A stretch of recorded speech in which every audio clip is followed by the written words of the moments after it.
Galéir Cordia August Top Fáilte Road. Welcome to Be My Guest with me, Mary Honan, on Lear Media TV, supporting the Samaritans, Limerick and Tipperary, Clare's Wish Foundation in Limerick, and Deel Animal Rescue in West Limerick. And my fabulous guest today is a great friend of mine, Miriam O'Gara, who I worked with in Bunratty Castle for many years, and now Miriam is also a podcaster with her own very popular writer's block and business block, two separate podcasts. Hi, Miriam. Hi, Mary. How are you?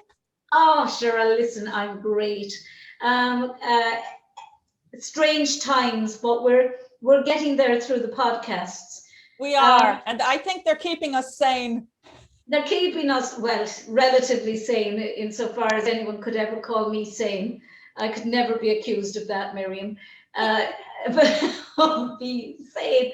But tell me, Miriam, I know so much about you, and every one of us who have gone through the Bunratty years know you as a beautiful mezzo-soprano. And but they don't know necessarily the Miriam O'Gara that behind the singer. Who is Miriam O'Gara? Where you were born in Dublin? I was born in Dublin, yeah. Both my mother and my father. My mother Ursula Boylan, and Donal O'Gara was my dad. Both of them from Dublin. My dad from Phibsborough, my mum in Shakur. My dad was a radio officer in the Merchant Navy. That was his initial training, and then he was poached into Aer Lingus. So his life was very much in aviation. His life was very much sea and air.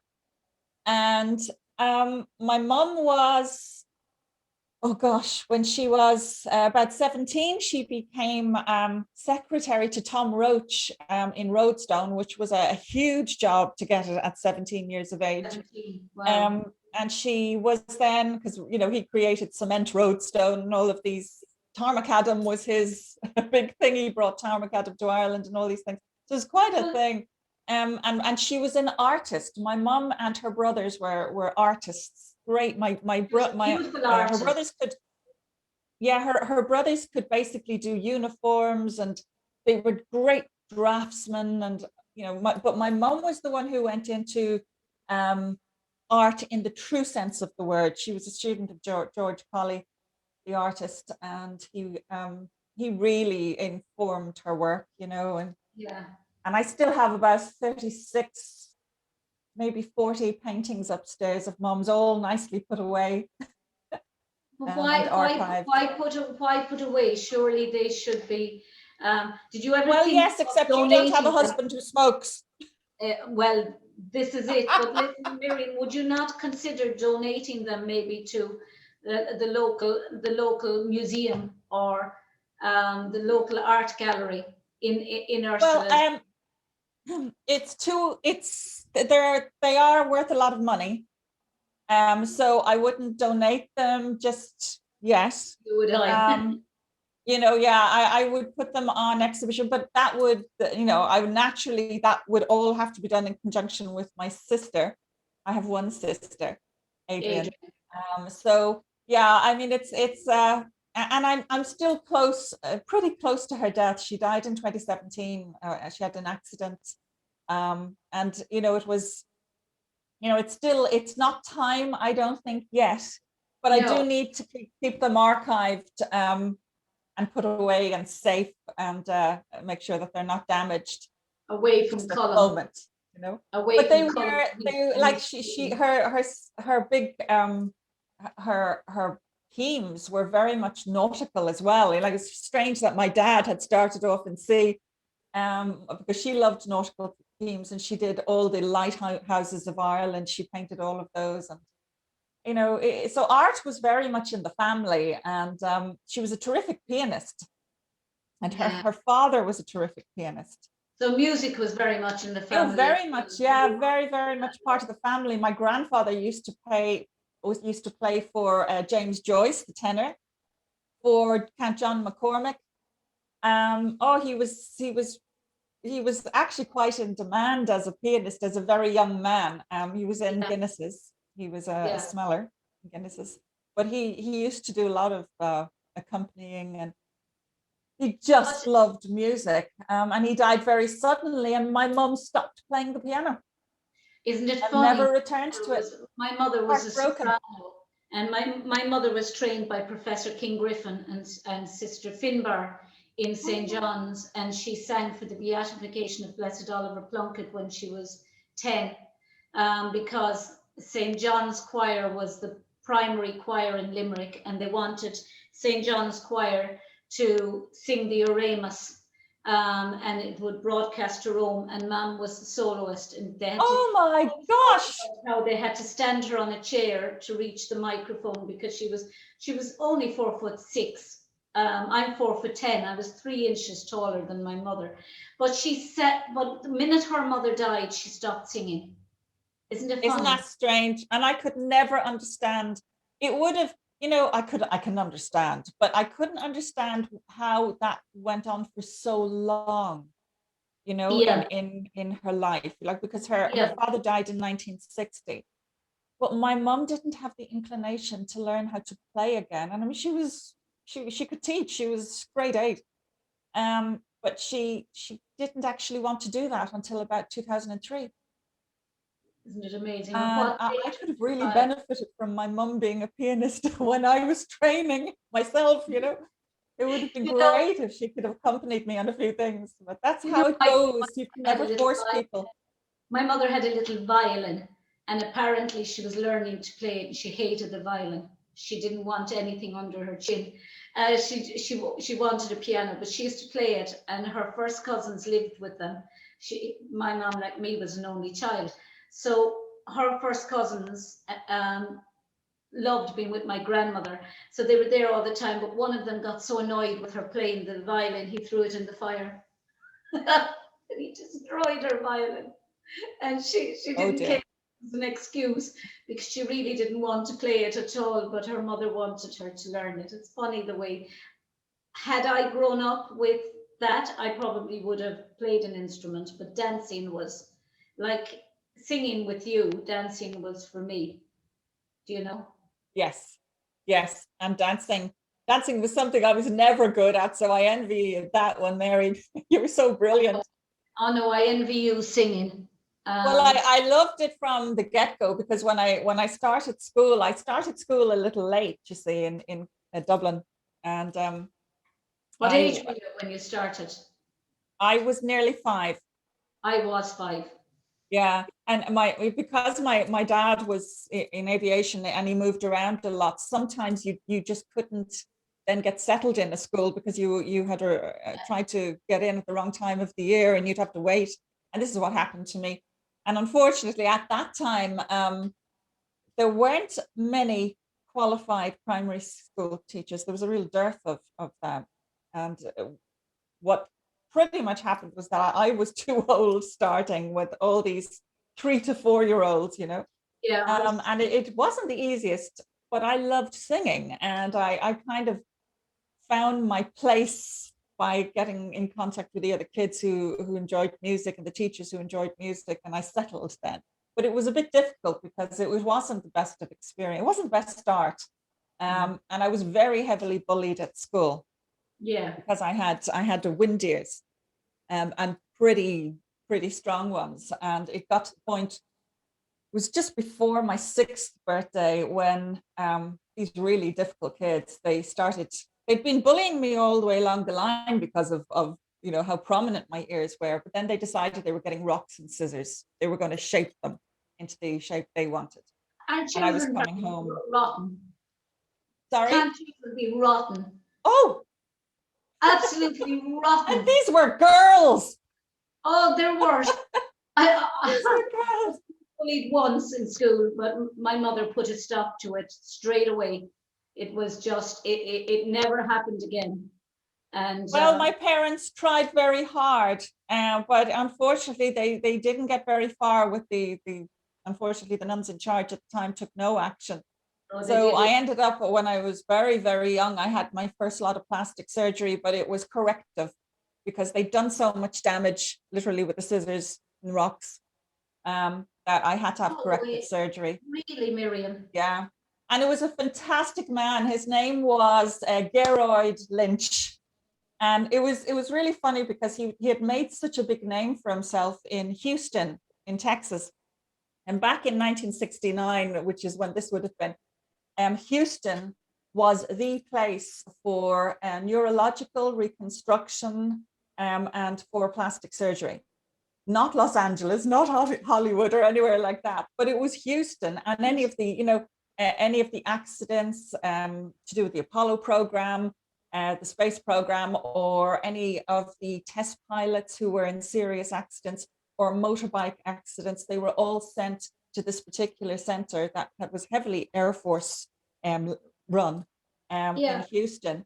And this Irish consultant was one of the main plastic surgeons there. But 3 months of the year back in Ireland, he would do operations at Bon Secours in Dublin. And he accepted me because I was such a little girl and this had happened. He took me on, and he did the reconstructive surgery, which actually the first lot wasn't a success. This year, unfortunately, wasn't. So I had to go back and have a second lot. They'd never have been able to use the scissors on mine because they're tiny. Oh, yeah. Tiniest ears. I wish I had smaller ears, but so yeah, that meant I sought my own sort of solace in music even after that, that was my home. And about, I'd say, a year later, I was switched from the old school to the new part of the school, because post 1969 you had the Second Vatican Council had, kind of come into play then, and that was 1969. So you had this schism, this division between the older nuns and their way of doing things, and the new modern nuns, their way of doing things. And this wonderful nun called Mother Imelda, she took me over to the new school, and that was, of course, wasn't that the year that The Sound of Music came out? And I loved The Sound of Music. I know you loved it too. I saw it 6 times in the 1 week because I thought I was going to marry Christopher Plummer. Oh, Christopher Plummer was fabulous. Oh, God. But see, the thing is, I was this little girl and 6 at this stage, and I had this enormous contralto voice coming out of this tiny body. And Mother Imelda phoned my mom and she said, "Can you come in straight away?" And my mom thought, Jesus, what's after happening to her now? Did she do? Who's beating her up now? That was my mother's world, constantly. Who's getting at her now, and what have they tried to cut off? But no, my mother, anyway, she called my mom in and she said, I was coming down the corridor and I saw this group of kids in the corridor. And they were surrounding someone. And she said, I get worried when I see things like that, particularly after what happened to Miriam. And then I heard this adult voice coming from somewhere. And she said, I thought it was someone in another classroom past them, or a radio or something.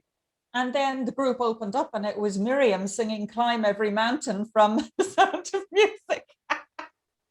So that's what happened. And she said to my mom, she phoned my mom immediately then, and she said, you've got to put her into training now. So that I went to Dan McNulty, who was a very, very famous singing teacher. He was blind, and he was just incredible when it came to sound, when it came to, how to manipulate voice. He trained Patricia Cahill, and he really was an extraordinary trainer and teacher, and he always worked with his wife. So he would have been my first trainer at 6. You also went to Veronica Dunn. Oh, I did. I went to Ronnie Dunn from the 1980s. God bless her. God rest her soul. She passed away very recently. And she was to be a guest on my show. I know. I was speaking to her, and she had forgotten about the what day we had. And she said, would I ring her back within a couple of days? And then I saw the newspaper article Veronica Dunn has died, I thought, oh my God. And she sounds Yeah. so upbeat and perfect on the phone.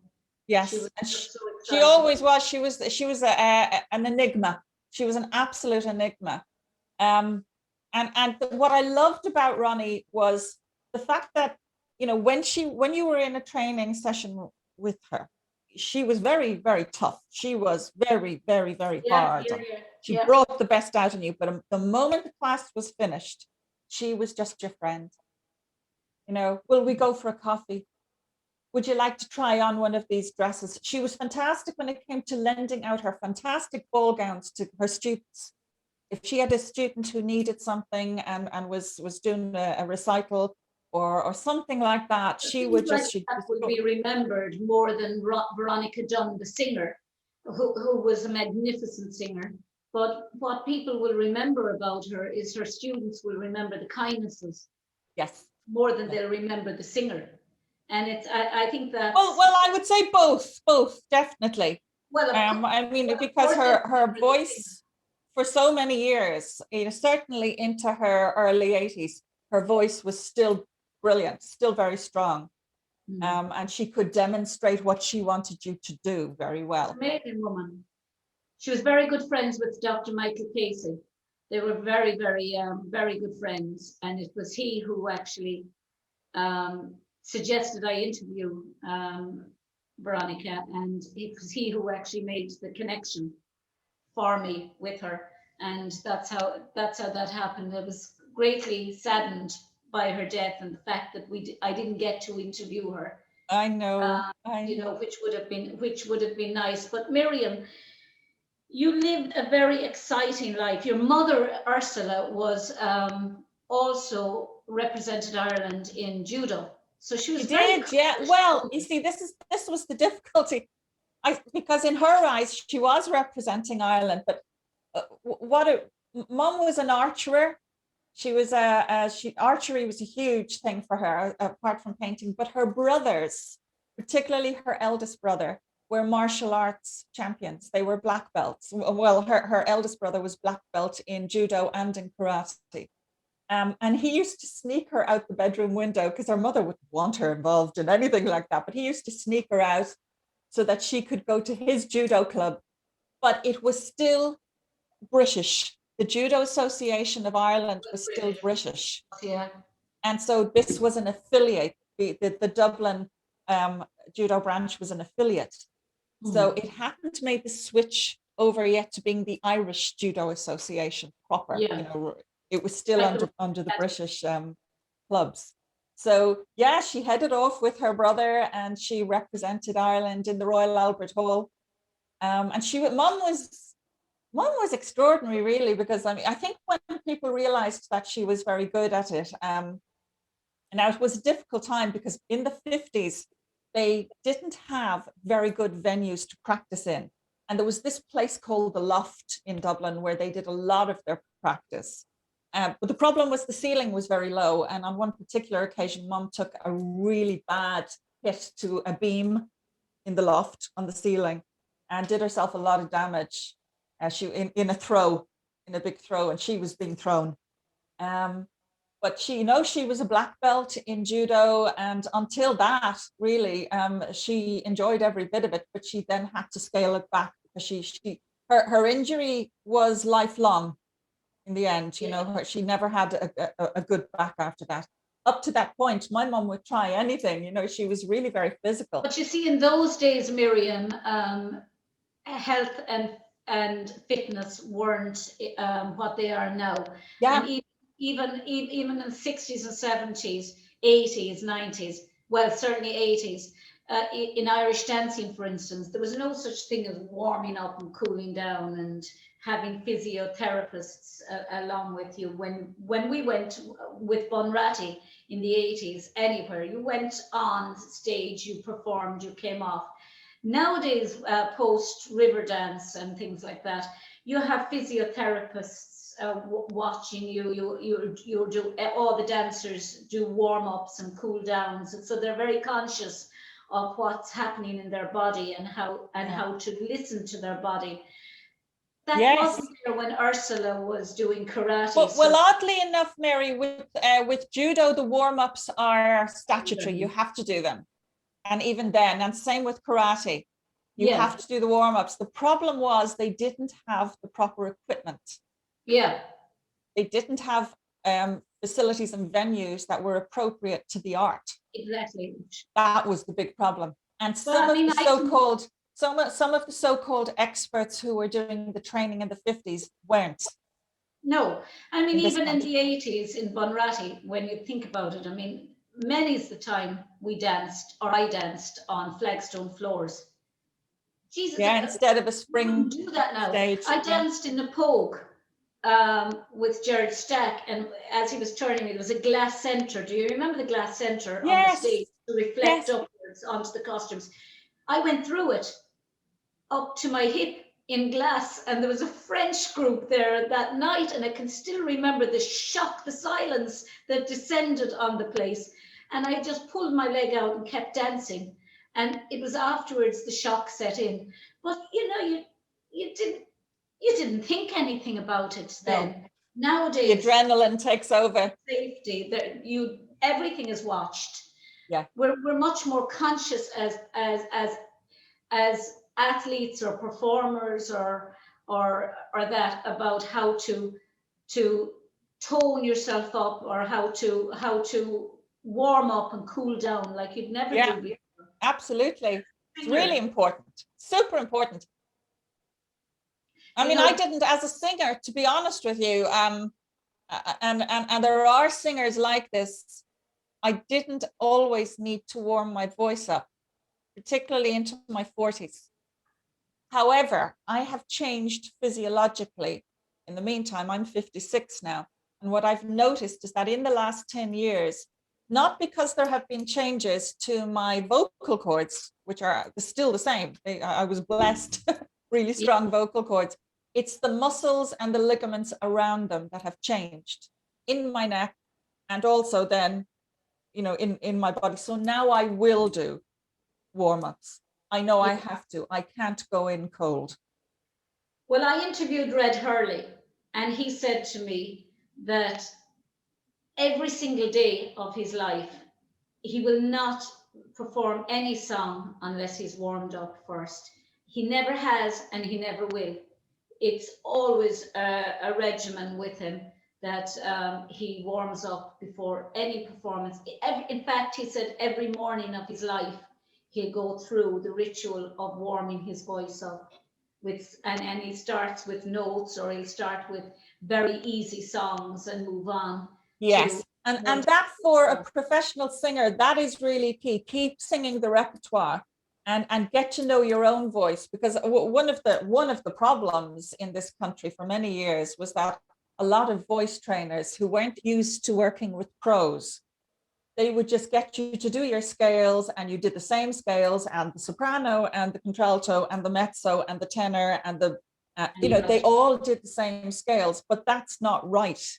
You have to customize the warm-up not only to your voice, but to what stage of life you're at as well. That's super important, and it wasn't highlighted when I was, a youngster. And one of the big problems, really big problems, was that if you were a mezzo-soprano, for example, as I was, who had a very high range, you were being pushed to sing out of your range. Now that is dangerous. Not because it does anything to your voice. It won't. Your vocal cords won't be hurt by anything like that. The only thing that can hurt your vocal cords are an object that actually cuts them, nodules, cysts, anything like that. Toxic substances will bring those on in your system. And there's not much you can do about that, but you can have operations to sort those out. Funny. What can happen is that you put your heart and your lungs under too much duress. Singing out of your range if you're very underweight. And this is the thing that happened to me. You might remember when I was in Bunratty, I was very thin, extremely thin. Very thin. And I had been, when I first migrated, I was about 10 stone. I migrated in 86. And I was working crazy hours, 4 o'clock getting up at 4 in the morning to get a 6 o'clock train to get in to start work at 8, finishing at 6 or 8 o'clock, getting home again, no mobile phones, no cars, getting home to where I lived at maybe 11 o'clock at night, doing my prep for teaching the next day, getting my clothes ready, going to bed, waking up, and then realizing I'd forgotten to eat, that kind of thing. I went through that stage, Miriam. I went through that stage. I was down to 5 stone at one stage. Yes, and I was down to 7, which is crazy for me. Yeah. Constantly going, and not thinking of eating. The thing is, I went so below my minimum weight, I couldn't get it on. And it was difficult because I didn't have an eating disorder. People used to say to me, oh, you're so thin. Do you have anorexia? Do you have? And no, I didn't have any of those things. I actually did not like the way I looked thin. I wanted to be heavier. I wanted to eat well, but I had just life and circumstances, and migration in particular, had just tipped me too far in the wrong direction. And then I started to spiral down and lose more weight. And once you go too far below your minimum weight, that's when it becomes even more unhealthy to be underweight than it is for you to be overweight. Yeah, well, I always felt this problem, Miriam, with food, in the sense that food always became something with me that I could control, in the sense that, I was never really somebody that ate a lot. Yes. But if something happened in my life, I would go off food. Some people would live in the fridge. Yes, they'd empty the fridge. Yes, but you'd go off food. Yeah. And the longer I go without food, the easier I found. And it was that sense of, after my mum died, I was down to 4 stone. And it was because all I was living on was tea. And it wasn't healthy, but it was a sense, I suppose, it was my way of taking control. Yes, that's your brain. That is your brain seeking out ways to try and take control of what's happened to you and to deal with it. And I mean, size 8 clothes were literally just hanging off me. I can't get it past my knees now. Same here. God, I'm about 161 pounds now, but I feel so much better. But it took me years to get back to my proper weight. Even when I was in Bunratty, because when I finished in Spain, I went back to Ireland. I was trying to get home. I really wanted to be located at home, but nobody would. Once you go 3, and it still stands today, unfortunately, except for 1 or 2 industries such as hospitality and teaching.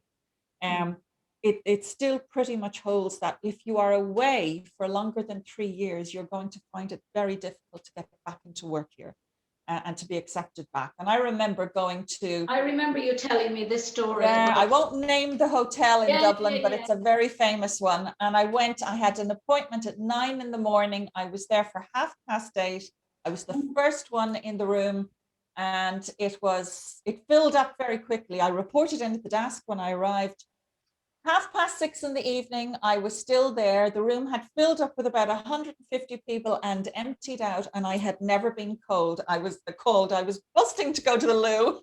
I never went even to the loo. I was afraid I'd miss my moment when they called me, And then I went upstairs. Finally, the guy had deliberately made me wait. And I went in, and into this guy. He was very sweaty, manager, and the room stank.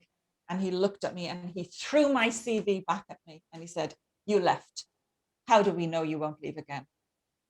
And I looked at him and I just thought, oh my God. Well, for a start, in my head, I said, for a start, I have the tenacity and I have the willpower and I have the dedication and the stamina to stay here all day waiting for my interview. If that doesn't tell you that I am a decent, hardworking employee. But of course, I couldn't say that to him.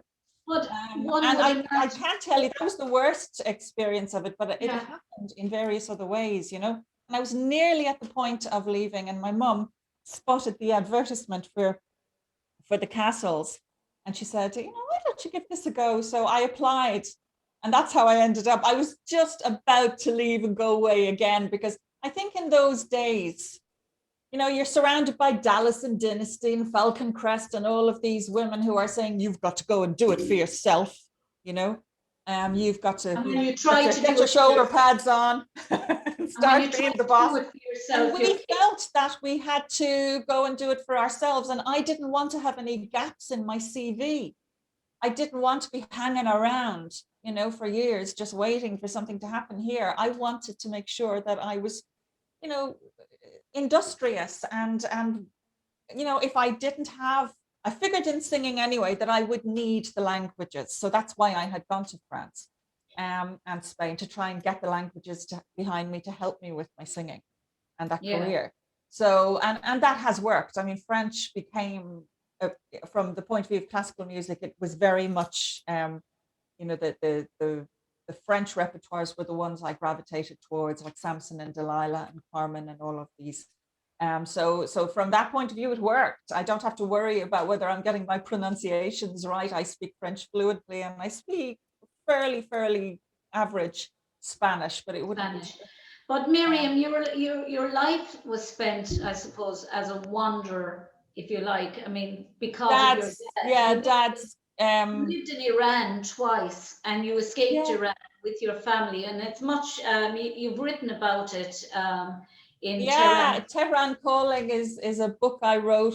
It never dawned on me, you know, when you've got forest for the trees syndrome on something, you know, it never dawned on me that actually our family had not just one escape from Tehran, but two. My mother, my sister, and myself had to get out, and it was pretty horrific. If anyone has seen the movie Argo, believe me, the tension at the airport, they got it down, they got it absolutely right. Our situation was a little bit worse though. And then my father couldn't get out with us. He had to wait 3 months, and he actually got out on the day that the Shah got out, the 2nd of January in 1980. So 1979, excuse me. So we had no radio contact with him. We didn't know whether he was alive or dead. So when Mum died in 2017, it suddenly struck me that, oh God, you know, I know there were other expat Irish in similar situations out there, but I don't know if there's a family that actually had two escapes. So I started to write the story, and it was the second book I'd written, but it flowed out of me. It was as though my mum was saying, write this, it'll help you, write it. I know that feeling because when I wrote my book, the PhD, I always felt, and I said it, I always felt at the worst moments of my life that there was a hand on my shoulder telling me, guiding me. When I'd wake up and I think of something that I hadn't thought about, or that I had thought I'm not going to write anymore, and it would come to me, and it was almost like that hand guiding you. I understand that physical kind of sense of another being guiding your very actions. And just suddenly kind of, there were moments in the writing of it when I would look at the word count and I'd look at the amount of chapters and I'd say, how did that just happen? If I had contrived to write, it wouldn't have been so easy, you know. But then there were certain things I did have to manipulate a little bit, in that the story is true, but I had to amalgamate a couple of characters into one because I couldn't find them. Some of them had passed away, but my father's chief, his boss, was still alive, Leo Balance. So I went out to meet Leo and was able to check a lot of facts with him. And oh gosh, I mean, it really was actually quite amazing, some of the stories he was able to relate to me as well, which I put in there too. Was it Persia then? No, no, it wasn't. It was called Iran in those days. It hasn't been called Persia for a couple of 100 years. The White Revolution. Yeah, no, I've often wondered at what stage it became. I know because some people would have considered themselves Persian. Persian can take in India as well. Yeah, because I know that people who are Baha'is, the faith originated in Persia. Precisely, It's yeah. and it's a Persian language that they speak. I know from So then you would be going back to before the Paris Peace Conference. You'd be going back to sort of 1919, when a lot of the borders were redefined after World War One. And I know that Freddie Mercury, his family were Persian. If you remember, he was, I can't think of his name now offhand. Armenian, but Armenian. it's a Persian name, and his people were Iranian Persian, and then they moved to England. But because that's how I was wondering about the Persian side of it. But you then, but lately you're actually doing your own podcasts. Yeah, well, I mean, as I've got older, and I mean, I was very fortunate, you know, Mary. I mean, we had a fantastic time in the castles, and it is the most amazing training ground. And I only there was only one reason why I left after 4 years, and that is I got married in Spain. But otherwise, I would probably have stayed much longer. But from there, I was singing in different places. And I when I looked around at how the variety scene was working in different countries, and in the UK too, because I was there for 10 years later on, I realized that there was an awful lot of jealousy about the whole Bunratty system. I actually applied to a very famous British medieval institution who did something similar to Bunratty. And as soon as they realized I was Bunratty, they didn't want to know about me. They tore me to shreds because Bunratty was the competition. It is the oldest medieval banqueting centre in the world. Best years so of they my didn't life. want to know about me. So, Best years of my life. oh, And yes. never wanted them to end. We were blessed probably with, in my view, the greatest boss that we could ever have in Clem O'Sullivan. Clem O'Sullivan, he was wonderful. He singularly knew how to deal with about 100 women. He did. He knew. Oh, he was amazing. He could deal with any man. He had such humor. Such humor. Such and dry Stella Walsh assisted him for many years. She was assisting him when I joined, and then she took over as the boss, and then retired. And you Deirdre Stevenson, and you had all these different people who were very iconic for the place. But and of course Colette Davis, the musical director, wonderful musical director. And what they brought, I mean, you two rehearsals as one of the singers, you'll know yourself, it's varied slightly for dancing and singing. You had two rehearsals a week. You performed 2 shows a night, 6 nights a week. If you were in Bunratty, that was 9 months of the year. You might then be away on a tour. The Cayley would go to Europe. And the Cayley would go to I wouldn't have seen the world I saw only for Bunratty and only for Clem O'Sullivan.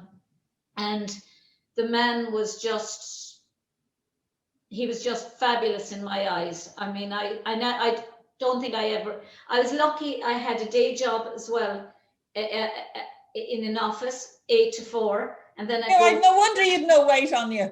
And then I'd go to Bunratty from 5 until 11 at night, 2 shows a night. And you'd skip lunch or the break half the time because tourists would be there and they'd want photographs in between shows. And by the time you'd be finished chatting to people, break would be over and you'd be ready to do a second show. So it is no wonder. But you know, you just kind of get into I got into bad habits, I suppose.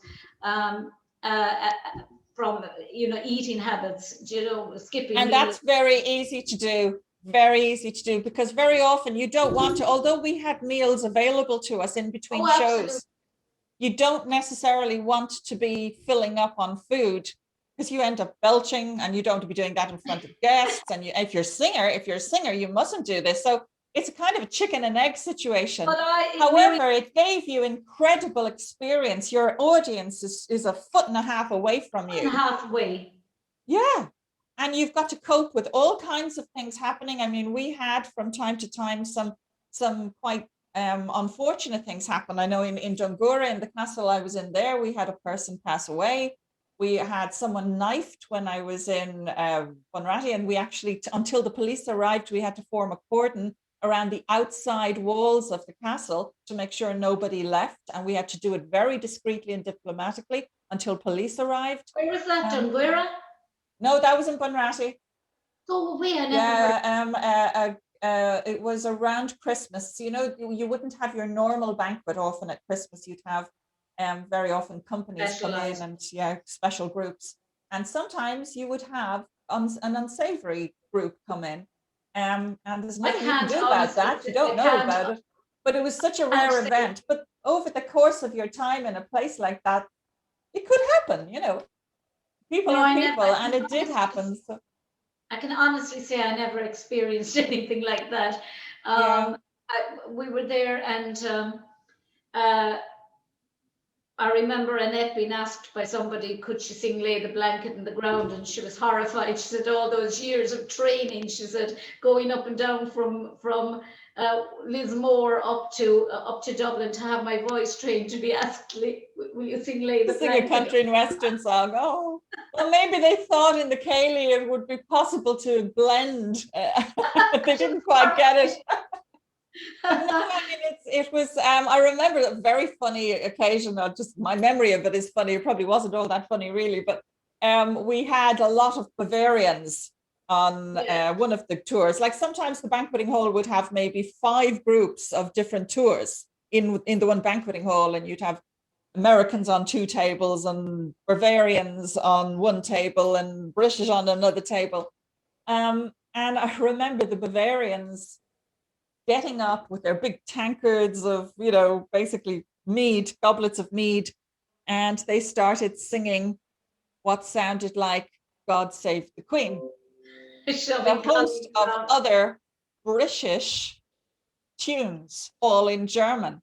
And of course, the Americans got terribly upset.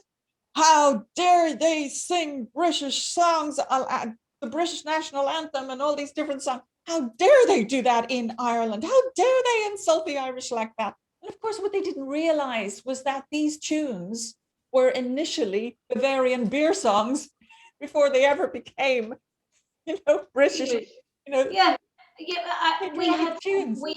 we had some, but we were also very blessed in the Cayley to have the likes of Claude Burns and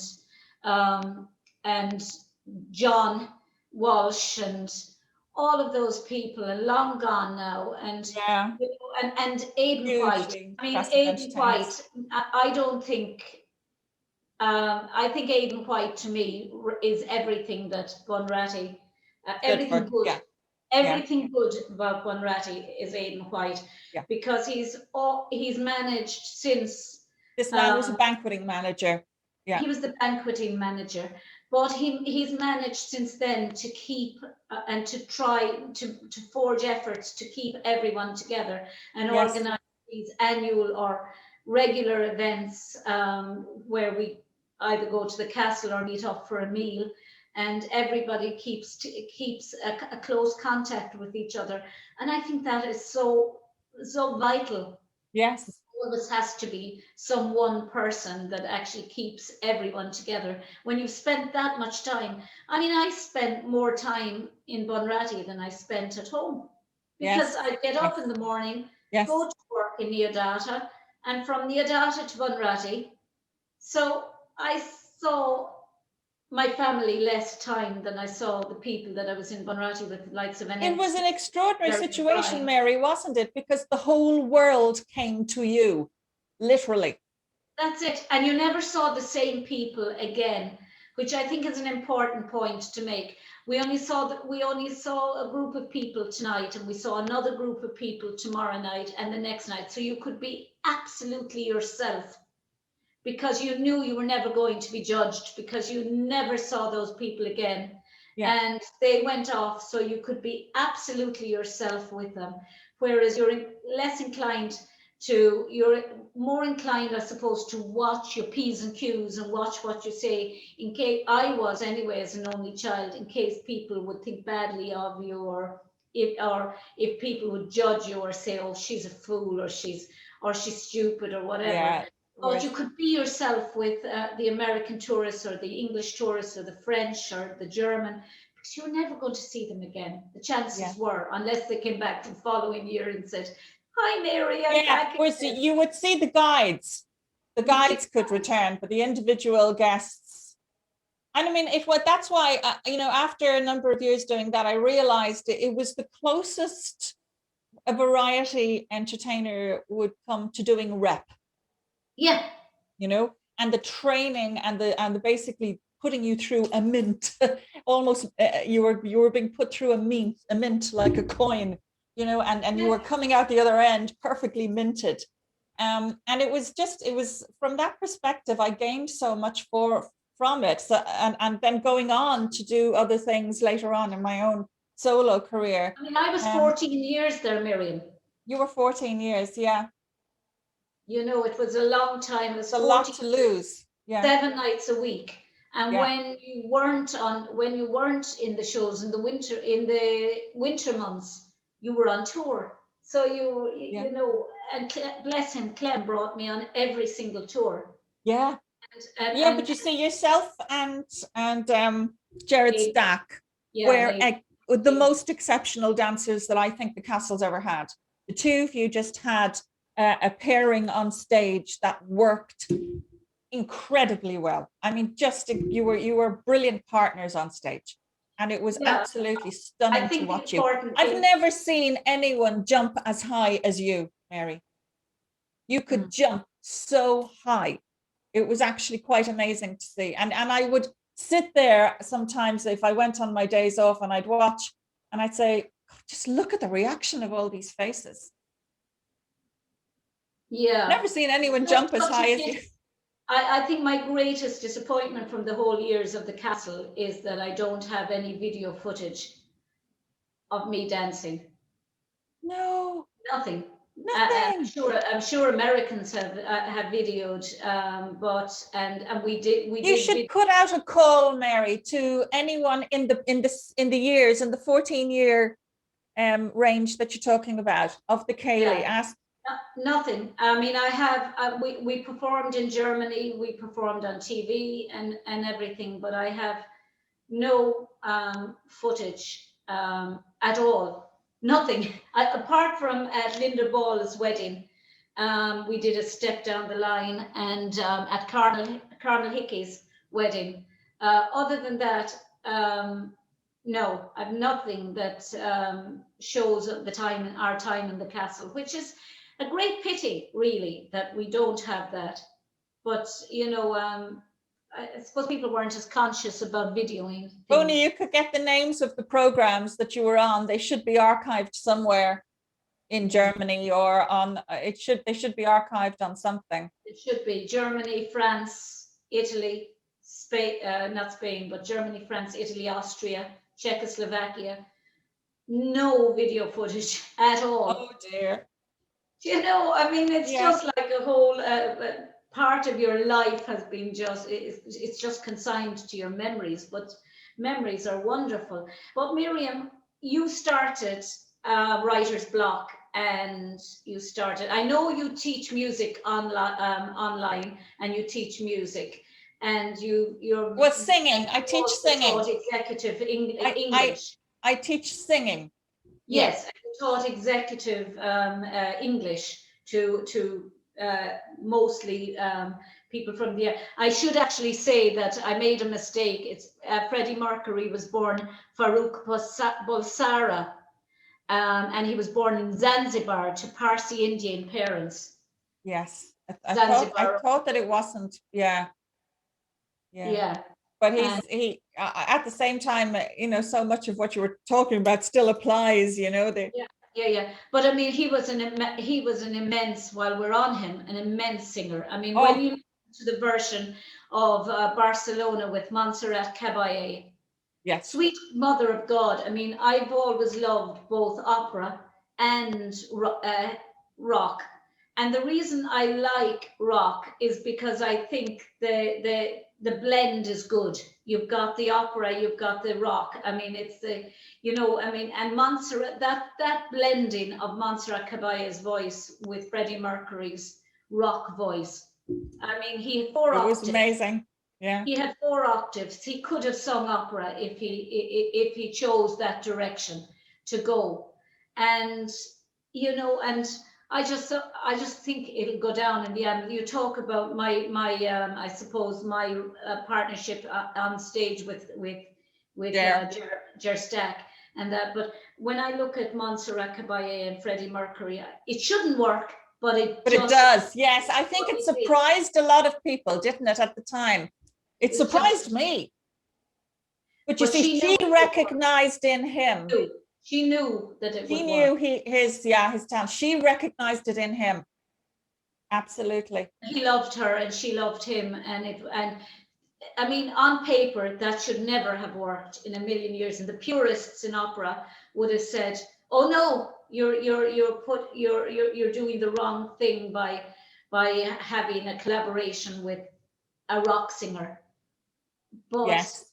it was just the perfect rock singer with the perfect Well, you opera. see, this is the thing, because if you look at, for example, heavy metal, the and any of the heavy rock musicians, Yeah, they are very highly respected by yeah, most classical musicians because they can actually go, but they are true musicians. What they can do is very much underestimated by the rest of us.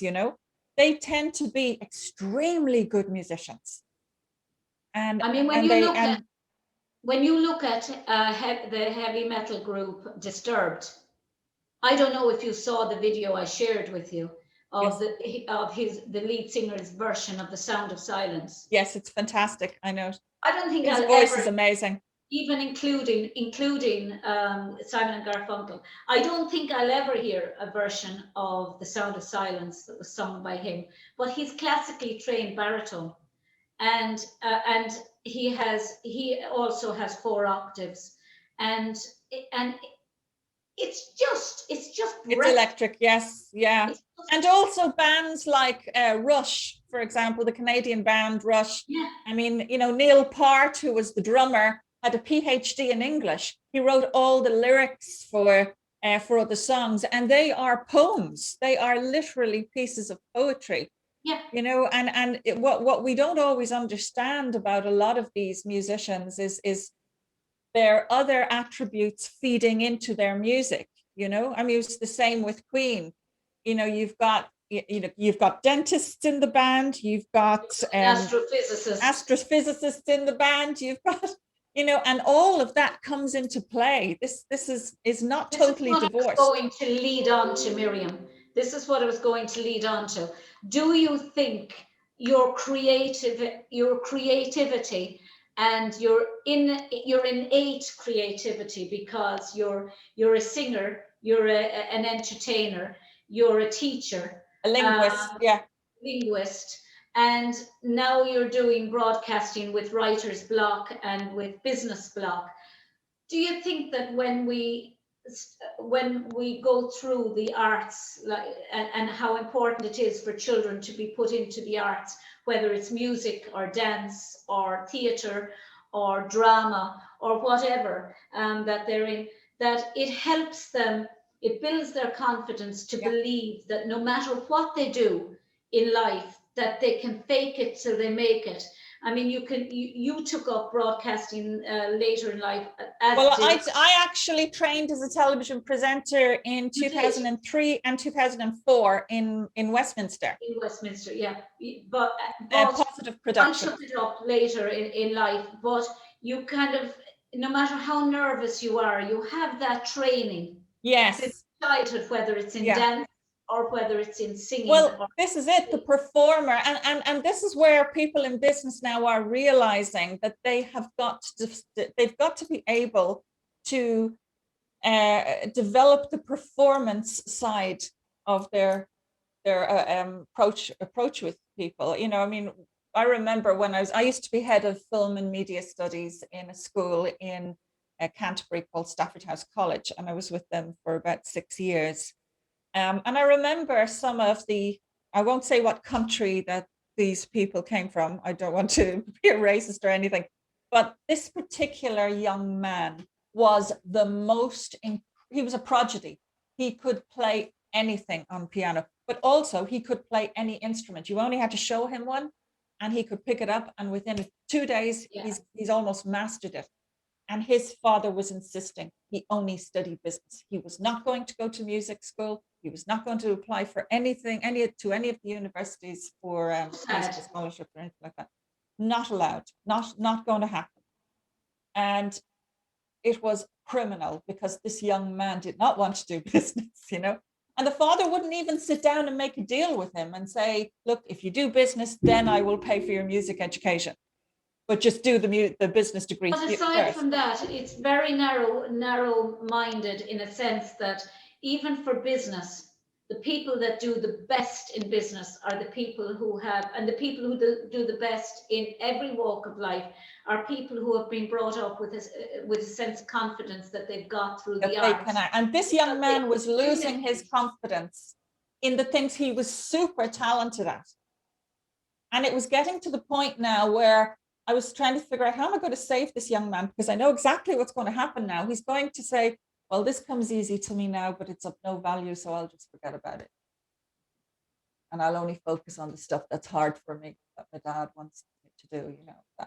That was his approach now. He was getting so tired, and so he was so beaten down. Yeah. And it was just, it was awful to see. And it wasn't the first time I saw it. But then, you know, you get to a point where you say to yourself, personally, from my own perspective, I got to a point where I was saying, once we got to about 2005, I was saying, look, I've stepped back into teaching and I've pulled so far away from performing myself now. I've got to get back into it because I feel as though there's a drought going on, and I've got to go home now, and I've got to get back into performing. And it was very difficult when I came back because I was ill. And again, I had taken myself out of very far away, way too far away from what I was really passionate about and what I really wanted to do. And you get sick. This is what happens. Your body, you know, I'm quite empathic and I'm quite sensitive like that. And I needed music. There were a couple of things I desperately needed.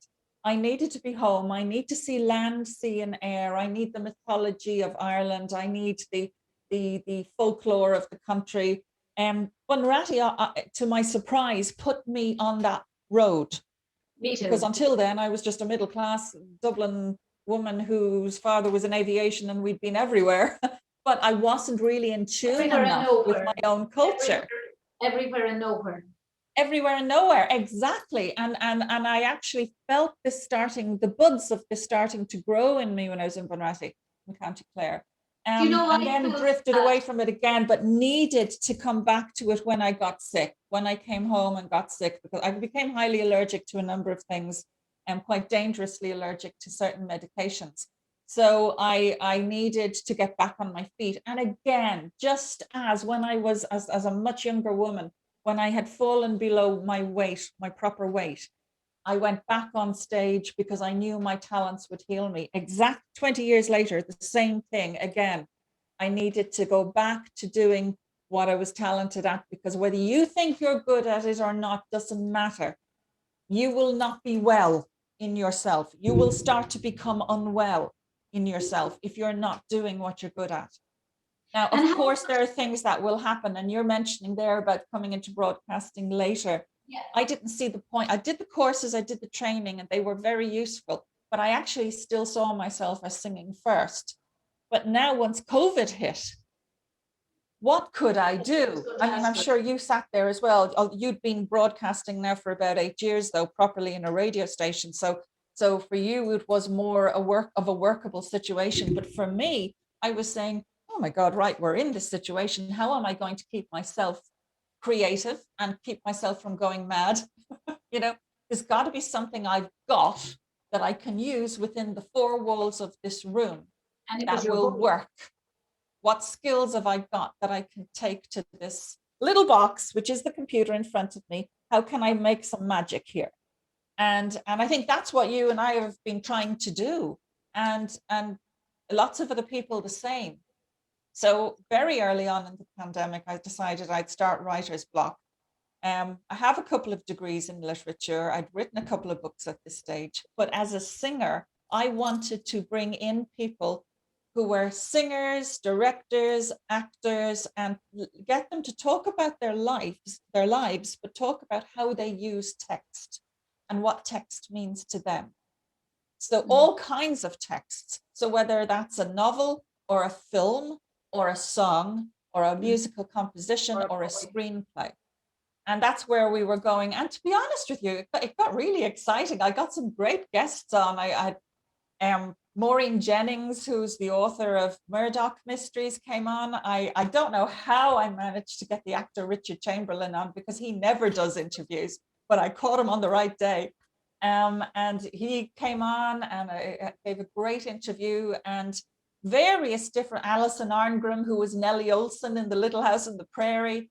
You know, some great people came But on. I think for me it was organic, in the sense that I remember interviewing, well, I interviewed a lot of people. I started it off, I suppose, initially to interview Holocaust survivors, because that's what my PhD had been on. And I wanted to look at the effects of long-term trauma, on not just on the victims, but on their relationships or subsequent relationships with their own children. And then I interviewed one person from Irish dancing, Michael Dillon, and then went on to David Gainey, 5 times world champion. Yes. And then people were saying, oh, it's great to hear somebody's story behind, because you just look at David Gainey or Michael Dillon and you think world champion teachers, world champion dancers, but you don't know the person behind it. And you don't, and you hear about the Holocaust, or you hear about the Uyghur Muslims, or you hear about maybe Miriam Ibrahim, who was sentenced to 100 lashes and death by hanging. But you don't know that, but until you actually physically sit down and listen to Miriam Ibrahim talk about it, or Dalkan Issa talk about being a Uyghur Muslim, and being his family being lives being put in danger by the United Nations. And when you hear it firsthand, there's nothing like hearing firsthand testimony and firsthand stories, but you also get to know the person, the sense of humor behind the victim of the Holocaust. They're no longer 6 million Jews. They're no longer 11 million people altogether, 6 million and 5 million Gentiles. But they're human beings with a sense of humor, a family, loves and likes and ambitions and a life story. That and you don't realize how many of them, I never realized how many of them are still alive until you started interviewing them. But but I mean, as well as that, I wouldn't have probably started interviewing them this way had it not been for COVID. Yes. And not been forced to use. One day I saw Zoom and I thought, this will work. Yes. This will actually work to do it. And it just became organic after that, and post-COVID. And also what was very interesting as well, I mean, you're an international Irish dancing judge, but suddenly your whole status as an expert took off when you started to interview other champion dancers around the world. Yeah, well, I mean, it gave us all, I suppose, it made a tiny look. We're a global organization in Irish dancing. It's in every country in the world now, and yet we know, we go to a World Championships in All Ireland, and we all know each other, because we know each other, because we all go, and we're all in the same building maybe for 2 weeks while the World Championships are on. So you get to know people on a subliminal level, if you like. You know them, you see them, you say, oh, she's a world champion teacher, or she's had 4 world champions, or she's had 8, or he's had 20 world champions. But you don't know the Danny Dohertys or the Carol Scanlons of the Irish dancing world, or beyond that. But it's great that COVID gave us this opportunity, I suppose, if it gave anything good, is to just stop what we were doing, sit back and talk to one another, and know that this is, my God, this is what we share. You know, we agree with each other on this or on that, and much beyond the world It of our, actually made them pay attention to each other. Yeah. to pay attention to the person that is Carol Scanlon, or the person that is Patricia Kennelly, or Patsy Yes. McLaughlin, or Danny Arms, Danny Doherty, or Terry and Philip Gillen, Terry Owens and Philip Gillen. I think I got that maybe backwards. Terry Gillen and Philip Owens. I always get the because they're partners. They're Gillon School of Irish Dancing, but I've seen them interviewed. no, Yeah. but you just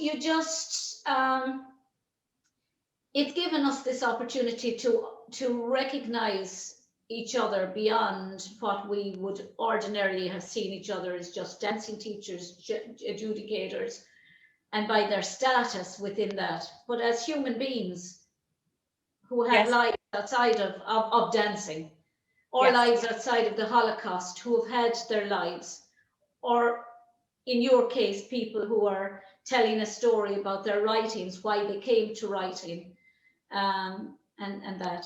Yeah, and I mean, with Business Block, I hadn't intended going down the road of focusing on business.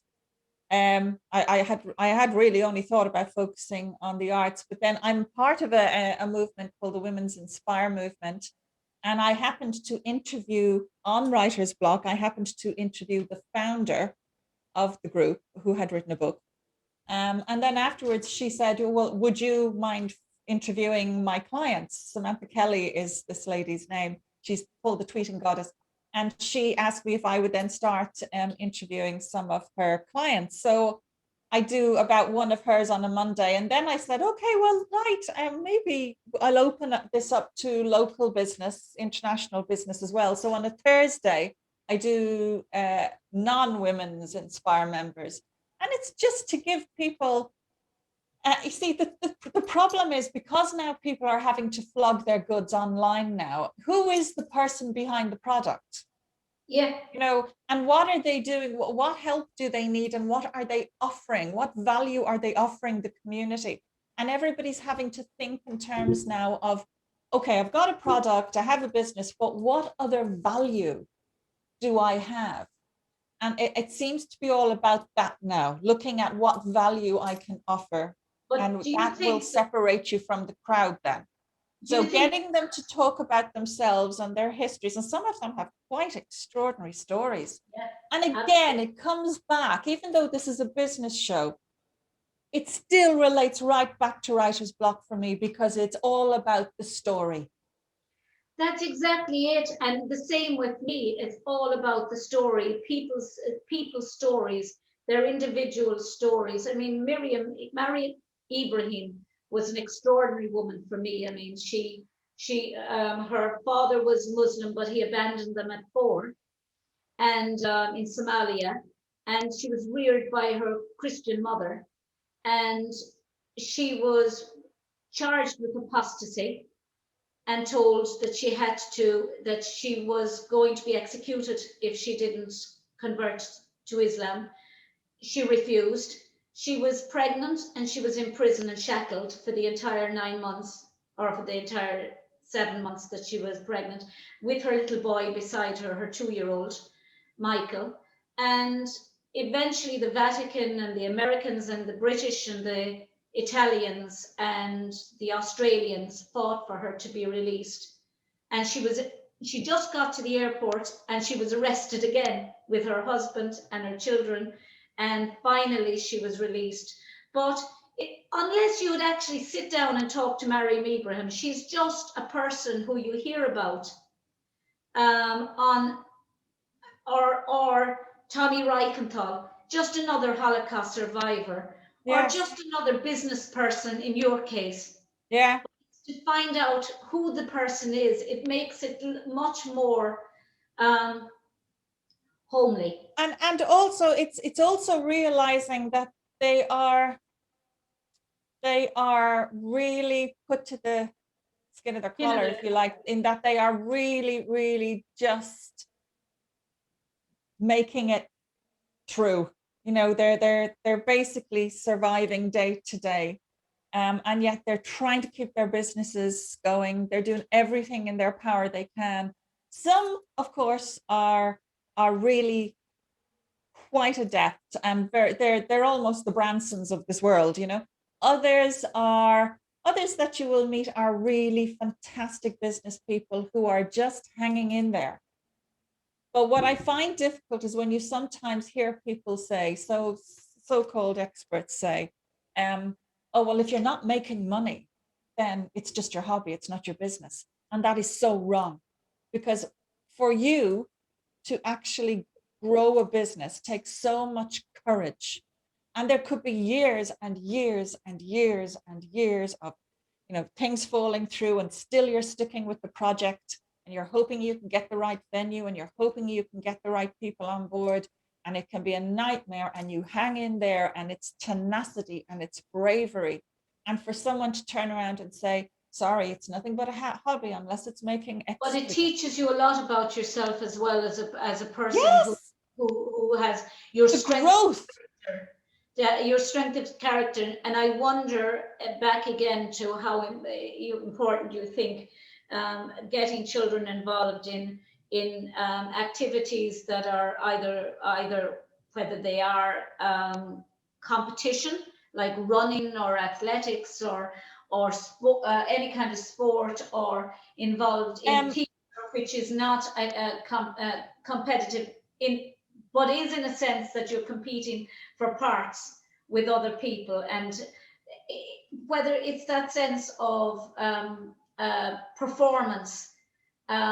See, I'm not madly keen on performance being linked to competition too young for children. I think that can come in their teens. And I'm very much for competition, because I think it teaches you to push yourself. It teaches you to have something to aim at. And I'm in favor of competition, don't get me wrong. But for example, you know, you can have an injury. And injuries when there's competition involved and the child is too young, you can very often get the wrong kind of trainer or the wrong kind of teacher involved there, and that happened in the past, you know. Yeah. So I like to see the competition come in once they get into sort of 6th class and into 1st year. But I think they need, in my opinion anyway, it would have been very bad for me if I had been forced into competition. And I was the person that loved competition, because I always felt I wouldn't practice unless I knew that there was going to be an audience, and the bigger the audience, the better. And whether you could judge how much you practiced. Even the same with studying. I had to have an exam at the end of it. I had to test myself. This has to be worth.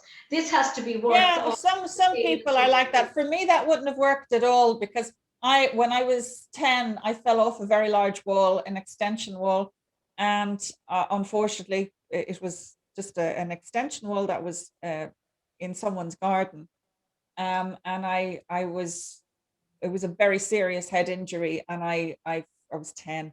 I broke my jaw, burst my eardrum. I was 3 days unconscious in hospital, but my jaw never ever gained its full flexibility after that. So if I had gone into competition at that age, I would have been marked down. I'm talking about injuries, and that could put a child off going into the very thing that they should be going into. So I think, you know, it needs to be looked at very carefully. The most important thing for me is that the child love what they're doing, and that they get this is it, Miriam, experience, and not put a child. I suppose there are children who are not suited to competition, but I just worry about children nowadays. Many of them don't know what it is to lose, and they don't like losing, and they don't take loss very well. And I do think that competition, and that teaches you how to lose with respect and dignity. Yeah, to be a good loser, as well as there is such a thing as a good loser. To be a good loser. And because you're going to lose more often than you're going to win. You're going to lose jobs. Yeah, absolutely. going to lose college places. You're going to lose, and if you've grown up learning how to lose, it toughens you up fairly well. Yes. You know. Yes. Yeah. But Miriam, it really has been glorious talking to you today. We haven't talked in a while because of this nasty, awful word, 4-letter word called I know. I COVID. know. I know it's not 4 letters, but it's like 4 letters to me. You And think 4 letters when you see it. yeah, I do. Not out loud, but to myself, it's just there's several 4-letter words that actually That come to go mind. constantly through my head. But it has been a pleasure, and we'll have to Oh, touch thanks, more Mary. often now on the phone. I can't believe I have waited this long before interviewing you. Oh, sure, look, I mean, the thing is, that happens, isn't it? I'm just jealous of all your achievements. Oh, I haven't achieved anything now of late. But you know, the thing is, you get to our age though, Mary, and you realize, okay, I'm actually still able to do things. I'm still able to do things, and I've still got drive, and I've still got life ahead of me. And in fact, I think actually when I was interviewing Richard Chamberlain, he was one of the early ones. It's sudden I realized, you know, he was, what was he? He was 50 when he made Porn Birds. He had so many years left in him, and he's still a fantastic actor. You never know how long you're going to live, you know, and it can happen that people are actually in pretty good nick. So you could write off 30, 35 years of your life by simply falling in with other people's expectations of you. That's so true. Always still strive to do what you're good at, and get back into your art, or get back into your dancing, or get back into whatever it is. Try and get back in to the things that you loved when you were younger.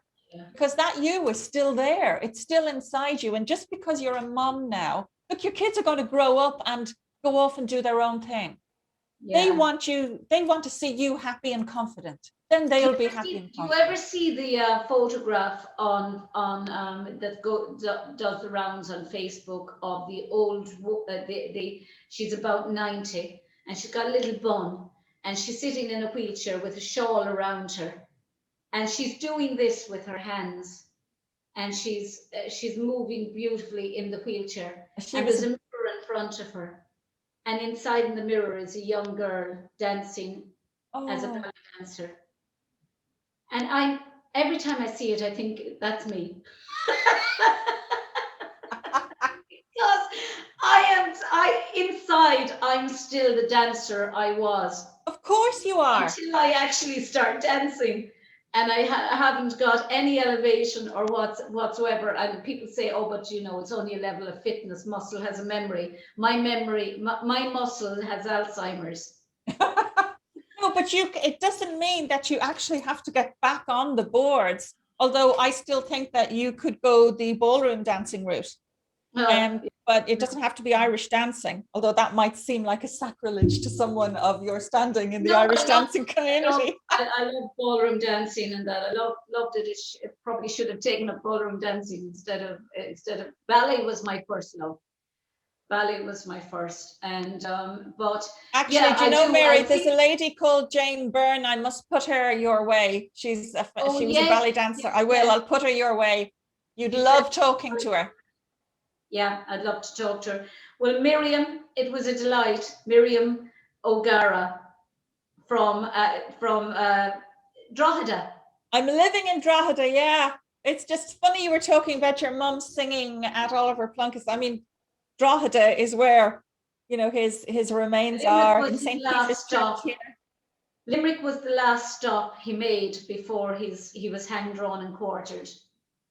And that's why they wanted a Limerick choir, apparently, to sing the Oremus. And St. John's Cathedral choir was the lead choir, and Mammy was taken out of school to sing with it was an adult choir, and they had to stand her up on a chair, and she sang with them. And well, you'll have to come up to St. Peter's Church here where his remains are.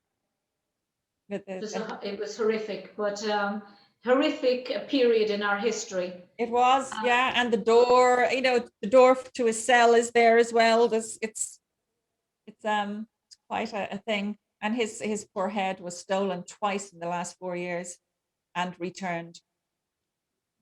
Wow. Unbelievable, yeah.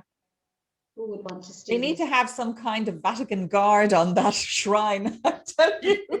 I mean, I went to France a few years ago with Bunratty, and we went to see the St. Catherine Labouré in the Church of St. Anne in Rue St. Anne.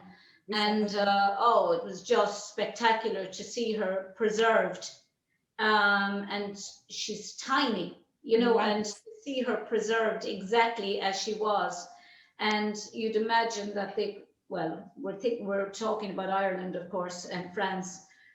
It's just like there's no comparison. The French preserve everything. The Irish knock things down and get rid of the old and bring in the new. When I see buildings being knocked in Ireland, and I think the French would never do that. They'd preserve everything.